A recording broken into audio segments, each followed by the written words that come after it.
I have a little bit of a hard time figuring out how to write a testimony. Brain's a fog a lot of times, so I wrote some things and they're not as deeply personal experiences, but at the same time, they are. But you know what? Let me just read.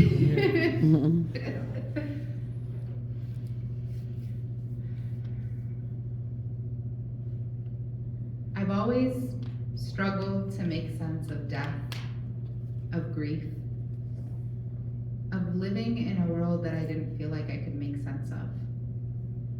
Maybe it's the neurodivergence.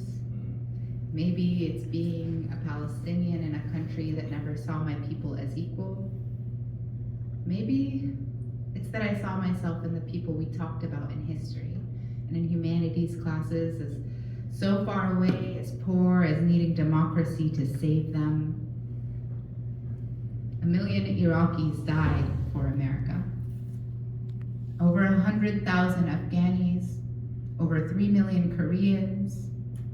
How many in Chile and Argentina? How many people do we need to save with our democracy? 800 people a day die here for the democracy and freedom we're supposed to be bringing to the world. How do you make sense of that? How do you make sense of the repression during the civil rights movement? The anti-Blackness prevalent across the country today in elementary schools and middle schools and high schools, propped up by teachers and administrators power tripping on students. How do you make sense of felony charges on students and community in Pittsburgh, asking for their university to not fund genocide? How do we live in a world that claims to believe in protecting children when every single day at least 10 children in Gaza get one or both or two limbs amputated due to Israeli violence? And Israel, in conjunction with the United States, has ensured no hospital has the capacity to give them the pain relief and medical treatment they need. Children. How do we make sense of 6 children every single hour being murdered in this genocide that Israel and the United States are waging for the 15th month in a row on Gaza? How do we claim Christian values as a nation when Jesus' birthplace is drowning in the blood of children, their brave fathers, their mothers, their uncles, their beloved pets? How did we manage to watch our country ensure the massacre and deaths of over 355,000 Palestinians? Where are the values of democracy and freedom when we have people dying from a lack of medical care, being refused housing, not having access to safety, to community? How did we manage to watch our country murder 45,000 people yearly?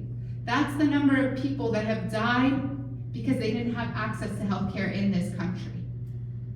How did we watch our country commit these daily horrors to our own neighbors here and abroad? What I realized is that we weren't listening to each other, but instead to the media that is owned and paid for by those who benefit from our exploitation. We weren't listening to each other. Instead, we were listening to the burning hole in our wallets as we stressed to figure out if we can afford gas or a proper meal. We weren't listening to each other. We were trying to find a way to have control over our pain. And the internet said it was the undocumented immigrants. It was the brown people. It was the queer folks.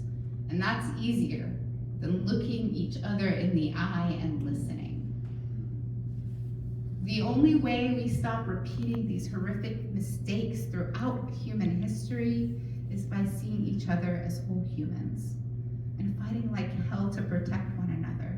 No matter how different we are, we all need food. We all need water. We all need medicine. We all need other humans. We cannot keep going on like this. So I am asking everyone here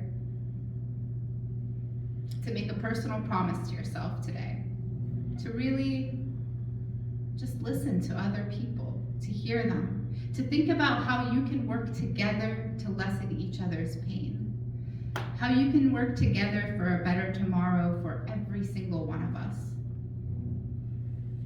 And I don't know what that's gonna look like, but it does look like listening when someone else is speaking, even if you don't understand.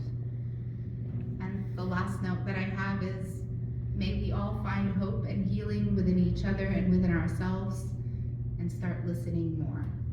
Thank you. Nice.